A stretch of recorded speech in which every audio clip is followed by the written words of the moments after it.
We are on Oholot, Perek Gimel Mishnah Dalit. So in the last Mishnah, we talked about a chibur, and the Mishnah is talking about hair and teeth and nails, and said ubishad chiburo, when it's connected to the body, hakol tameh. Then it's all tameh, even though if the hair that falls off is not tameh made. So the Mishnah says, Ketzad, how is this true that when it's mechubar, when it's connected to the body, if the person, the dead person, the deceased is outside, but his hair is inside. So he's got long hair and it's inside the house. Habayit tameh. It's as if he is in the house. His part of a dead body is in the house. So his hair is like, is under the doorway. Then the house is tameh. It's makabel tuma.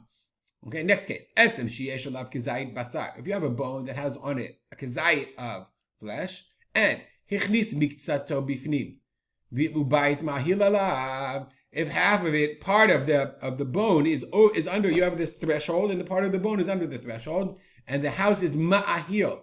The house is enclosing over part of the bone. You just have to figure out, use your plumb bob to figure out. Tameh, the whole house is tameh.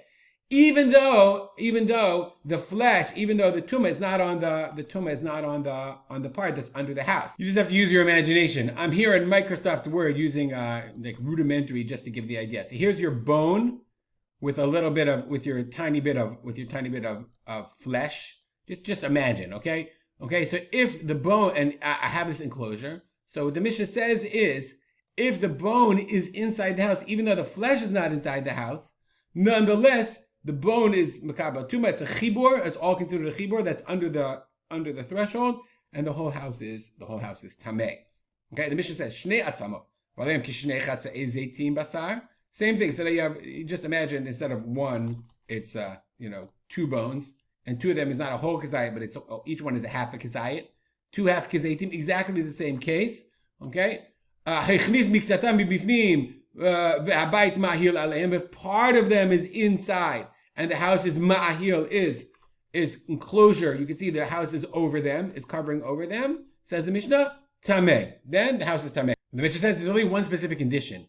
That's only if it's a chibur that's a natural chibur.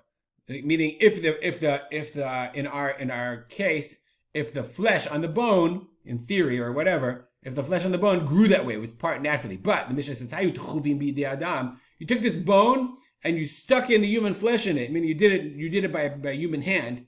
Then tahor, and then so instead of this as being a bone with a piece of flesh, it's a bone we use as a toothpick. And then you stuck it in. Let's say this is a kizayit. That's not a chibur. So the bone itself is not makabel tumah. It's not a whole bone or whatever. That's not a chibur vis-a-vis the flesh in order to be makabel tumah. Tahor she'en chiburei adam chibur, because a human connection, the chaber connection, is not considered a chibur vis-a-vis tumah, to transfer the tumah into the house itself. Okay, kederach shetochvim basar b'shaput, like you do with a skewer. So a human connection is not a connection, and therefore the house is not tahor, it's not tameh, it's tahor, even though I don't know why anybody would do that. Sounds gross. We'll dedicate our learning to memory of my father, Rav Simcha ben Yitzchak Kalman. Make it a great day.